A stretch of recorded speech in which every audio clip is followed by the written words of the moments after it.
New York Giants, let's go defense. Ballin'. New York Giants, fly high, you know this. Hi, and welcome to the Colorado G-Men Show. Another crushing loss the Giants and us fans had to endure on Sunday. The time to recap. The game punctuates the offensive line's horrific season with a 6-sack game. The Giants gave up a touchdown on the second Washington possession for the early 7-0 lead on a 10-play, 73-yard drive. A few possessions later, in the second quarter, the Giants marched down the field for a 58-yard drive to get to the Washington 12. And Eli throws a bad read beat interception in the red zone on a second down play. Subtract 3-7 from the Giants score for that, plus whatever Washington can pick up on their next possession. No harm, no foul as Washington marched down the field on an 8-play, 68-yard drive capped by the second missed field goal against the Giants this season. The Giants marched back to put the score at 7-3 going into halftime. After Washington tacks on another field goal 2 possessions later, poised for another 3-and-out, Eli heaves a second interception of the day. This play wouldn't have been so bad if Fowler could have put down Swearinger, who had 2 more interceptions on the game. It would have effectively been like a punt, and Eli was trying to make something happen. On the next possession, Landon Collins punches out the ball, and Olivier Vernon shows that he's the slowest defensive end in the league on his 43-yard sprint. This lone play moved the ESPN win percentage by 22.6% to actually favor the Giants. On the ensuing Giants possession, the Giants are faced with 4th and 3 situation from the 32 early in the 4th. Pat, TTFP, take the frickin' points.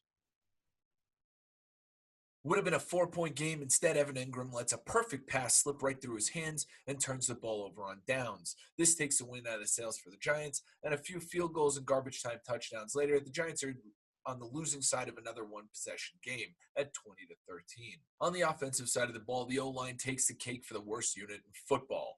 The Giants rushed for a total of 37 yards on Sunday. If I can get more yards with my sand wedge than the Giants can rush for in a game with Saquon Barkley, we have a serious problem. Did I also mention that they gave up 7 sacks, which means Eli's been sacked as many times in 8 games than all of last season? People laugh when I say this, but the Giants cut the best offensive lineman. Eli had an okay game, hitting 30 for 47 with 316 yards, but he did have that awful interception in the red zone. Eli handed DJ Swearinger the top of the leaderboard for interceptions as he doubled his mark of 2. 4 interceptions puts DJ Swearinger alone at the top of all players in the NFL for interceptions. I said to look out for this man in the preview show. Eli, you need to subscribe to my channel.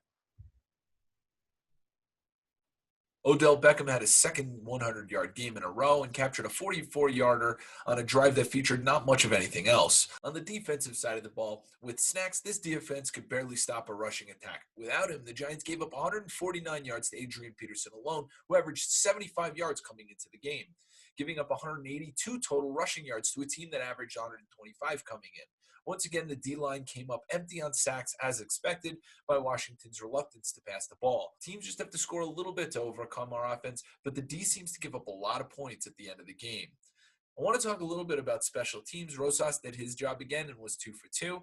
More importantly, we found a return man. Quadri Henderson returned a total of 48 yards between 4 punts and a kickoff, and there weren't tense moments where you were unsure which team was going to end up with the ball either.